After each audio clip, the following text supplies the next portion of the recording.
Hello students, कैसे हैं आप। लास्ट लेक्चर में काफी इंपॉर्टेंट क्वेश्चन हम लोग डिस्कस किए थे। State and proof Gauss's law board model question है, कई एक बार बोर्ड में पूछे हुआ है। गॉसेस लॉ का मैथमेटिकल फॉर्म था phi is equal to q by epsilon not.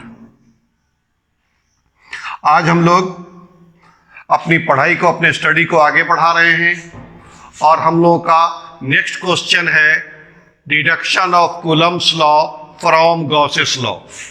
इस क्वेश्चन को भी मैंने बोर्ड मॉडल कहा है क्योंकि बोर्ड में यह क्वेश्चन पूछे हुआ है। ठीक है, इस क्वेश्चन को टिक कर लो, गॉसेस लॉ को टिक कर लो। यह सब क्वेश्चन एकदम हीटेड क्वेश्चन है, पूछता है और कभी ये आपको याद कर लेना है, इंतजार नहीं करना है, याद करते चलना है। तो हम लोग को क्या करना है, कूलम्स लॉ को डेराइव करना है गॉसेस लॉ से। कूलम्स लॉ क्या है, तो F is equal to 1/4 epsilon not Q1 Q2 by r square, चाहे इसको ऐसे भी लिख दो Q not by r square. Q1 की जगह Q लिख दिया, Q2 की जगह Q नॉट लिख दिया।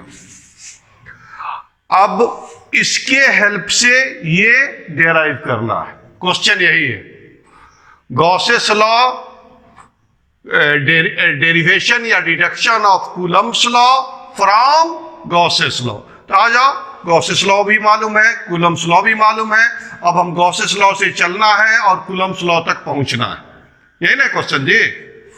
देखिए क्या है, इस क्वेश्चन को लेकर आगे बढ़ा जाए। इस टॉपिक को क्या है, अब हमने क्या किया, इसके लिए एक पॉइंट चार्ज लिया Q, एक isolated positive point charge consider किया Q, और इसके अराउंड हम एक स्फेरिकल सरफेस लिया इस तरह से कि यह चार्ज Q इसके सेंटर पर है और ऐसे सरफेस को हम कहेंगे गॉसियन स्फेरिकल सरफेस। तो इसी बात को हमने यहां लिख दिया है कि let an isolated point charge Q। Clear, we select, हम सेलेक्ट कर रहे हैं एक spherical surface S, spherical surface S, ठीक है, जिसका रेडियस R है, of radius R, centred at charge Q, इसका सेंटर चार्ज Q पर है। एज द गॉसियन सरफेस, इस स्फेरिकल सरफेस को हम क्या कहा, गॉसियन सरफेस। अब देखो, इसके सरफेस के हर पॉइंट पर इलेक्ट्रिक फील्ड इंटेंसिटी का मैग्नीट्यूड सेम है।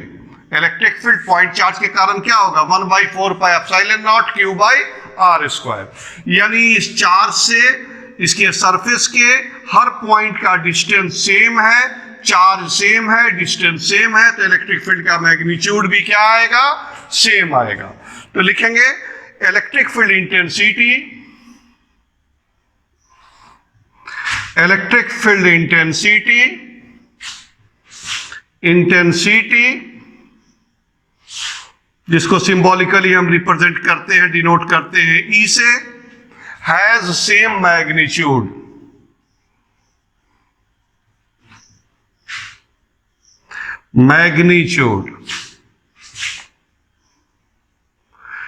At all points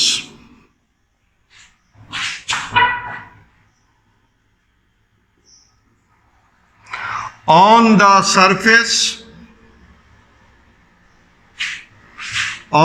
surface S। यह जो स्फेरिकल सरफेस S है, इसके हर पॉइंट पर इलेक्ट्रिक फील्ड इंटेंसिटी का मैग्नीट्यूड सेम है। क्लियर है, clearly.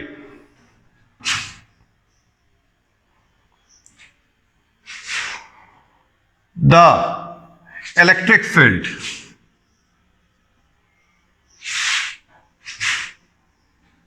E vector and area element ds vector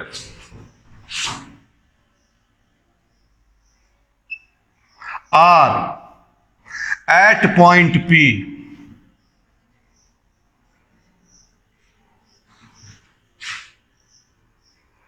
in the same direction. Board पर देखो, फिगर में देखो क्या लिखा गया और क्या हम बोल रहे हैं उस पर ध्यान दो। कहा क्या, इस पी पॉइंट पर यह area element ds, area vector radially outward, E vector और ds वेक्टर इस पी पॉइंट पर सेम डायरेक्शन में है, तो दोनों के बीच का एंगल क्या हो जाएगा, 0 डिग्री। अब गॉसेस लॉ को अप्लाई करेंगे। गॉसेस लॉ को अप्लाई कर रहे हैं फ्रॉम गॉसेस लॉ।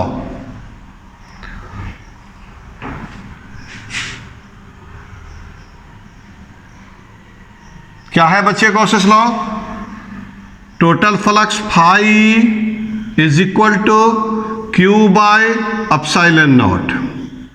अब इसी को लेते हुए हमको आगे बढ़ना है। फाई का value surface integral E dot ds equal to Q by epsilon naught. E और ds दोनों का डायरेक्शन रेडियली आउटवर्ड है, सेम डायरेक्शन में है, तो आप इसको इस तरह से तोड़ दीजिए वेक्टर के डॉट प्रोडक्ट पर। सरफेस इंटीग्रल ई ds कॉस थीटा, दोनों का डायरेक्शन सेम है तो थीटा के जगह 0 डिग्री, दोनों सेम डायरेक्शन में है तो थीटा के जगह 0 degree, equal to Q by epsilon not. और अब इस ई को सरफेस इंटीग्रल से बाहर ले लीजिए। Surface integral ds cos 0 degree 1 equal to Q by epsilon not. अब आप लोग हमको बोलिए इस स्फेयर के लिए, इस स्फेरिकल सरफेस के लिए सरफेस इंटीग्रल ds का वैल्यू, इस स्फेरिकल सरफेस का सरफेस एरिया कितना होगा, E into 4 pi r square. किसका वैल्यू आया, surface integral ds equal q by epsilon not. अब इसको थोड़ा अरेंज करके E का वैल्यू लिख दो यहां, इससे आ गया E equal to 1 by 4 pi epsilon not, E equal to 4 pi r square नीचे आएगा, थोड़ा अरेंज करके लिख दिया गया क्यू बाय आर स्क्वायर। यह क्या कैलकुलेट हुआ, यह पी पॉइंट पर इलेक्ट्रिक फील्ड इंटेंसिटी का मैग्नीट्यूड है। पी पॉइंट पर इलेक्ट्रिक फील्ड इंटेंसिटी का मैग्नीट्यूड है, तो this is the magnitude of, this is the magnitude of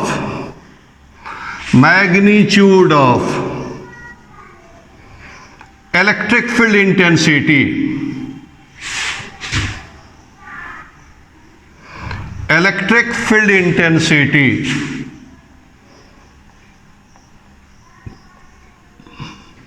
at point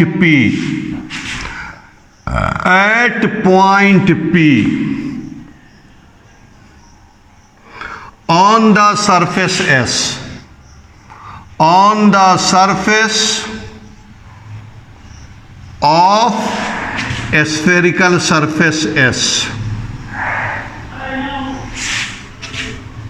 इस स्फेरिकल सरफेस का नाम हम लोग कंसीडर करके चल रहे हैं S, स्फेरिकल सरफेस S। अब किसी पॉइंट पर अगर हमको इलेक्ट्रिक फील्ड इंटेंसिटी का मैग्नीट्यूड मालूम हो तो हम उस पॉइंट पर रखे किसी चार्ज पर क्या फोर्स लगेगा उसको आसानी से कैलकुलेट कर सकते हैं। Physical significance of electric field में हमने पढ़ाया था कि इलेक्ट्रिक फोर्स बराबर चार्ज इनटू इलेक्ट्रिक फील्ड।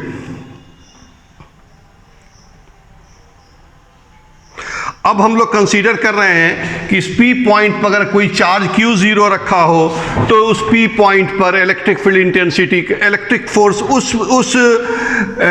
अगर इस P पॉइंट पर कोई चार्ज Q0 रखा हो तो उस पर क्या फोर्स लगेगा। और ऑलरेडी हम लोग कैलकुलेट कर चुके हैं कि इस P पॉइंट पर इस चार्ज के कारण फील्ड का वैल्यू कैलकुलेट हुआ गॉसेस लॉ के हेल्प से 1/4 pi epsilon not q by r square.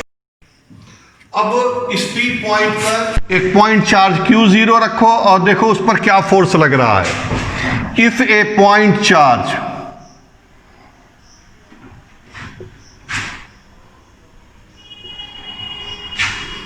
Q0 is placed, रखा है at point P,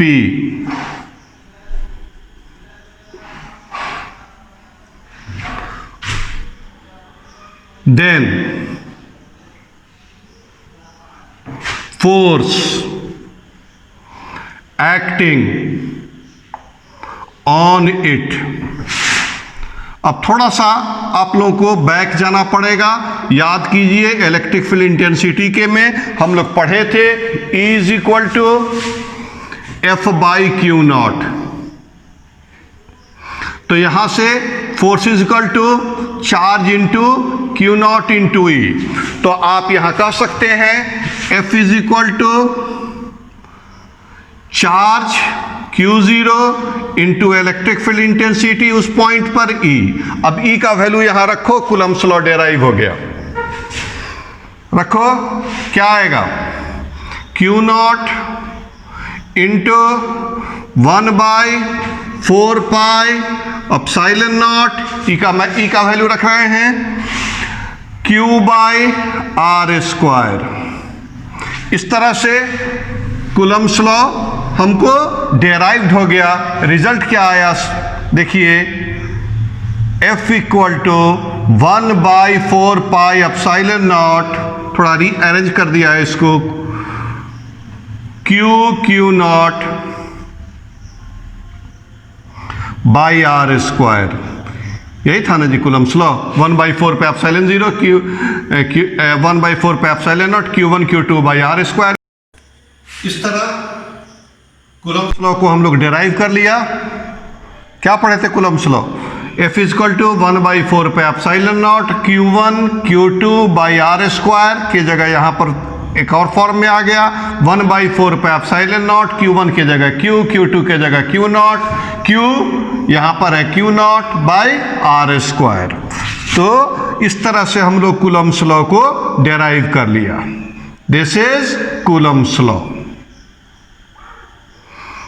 Coulomb's law यह काफी इंपॉर्टेंट क्वेश्चन है, कई एक बार बोर्ड में पूछा है। बार बार इस बात को रिपीट हम कर रहे हैं कि यह बोर्ड मॉडल क्वेश्चन है और इसको हमको याद कर लेना है। तो 2 क्वेश्चन हम लोग इस तरह से कंप्लीट किया है। लास्ट लेक्चर में हम लोग देखे थे state and proof, Gauss's law, और आज डिडक्शन या derivation of Coulomb's law from Gauss's law. जब कभी भी हमको कूलम्ब्स लॉ ऑब्टेन करना है गॉसेस लॉ से, तो पहले गॉसेस लॉ के हेल्प से हम लोग इलेक्ट्रिक फील्ड निकालेंगे। इस गॉसियन सरफेस के किसी पॉइंट P पर इलेक्ट्रिक फील्ड का मैग्नीट्यूड कैलकुलेट करेंगे और इसी पॉइंट पर अब हम लोग कंसीडर करेंगे कि कोई चार्ज Q0 है तो इस पर क्या फोर्स लगेगा। फोर्स लगेगा अगर इस P पॉइंट पर इलेक्ट्रिक फील्ड का मैग्नीट्यूड E है तो फोर्स का फॉर्मूला होगा charge into field Q0 into E। Q0 और E का जो वैल्यू कैलकुलेट किए थे गॉसेस लॉ के हेल्प से वो यहाँ रख दो, तो हमारा कौन फॉर्म आ गया, कौन लॉ आ गया, कूलम्ब्स लॉ आ गया। यानी गॉसेस लॉ के हेल्प से कूलम्ब्स लॉ डेराइव हो गया। अब हम लोग एक छोटी सी टॉपिक को देखेंगे, इसको याद कर लेना है, इसमें लेट नहीं करना है, आज फिनिश करना है। अब हम लोग एक छोटा सा टॉपिक देखेंगे, फ्लक्स डेंसिटी। फ्लक्स डेंसिटी छोटा सा टॉपिक है, देखो क्या है।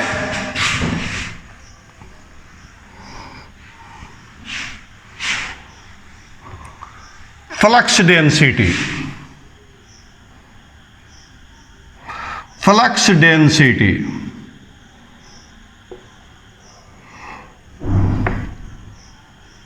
it is defined as,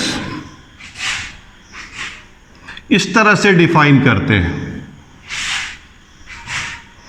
it is defined as flux density equal होगा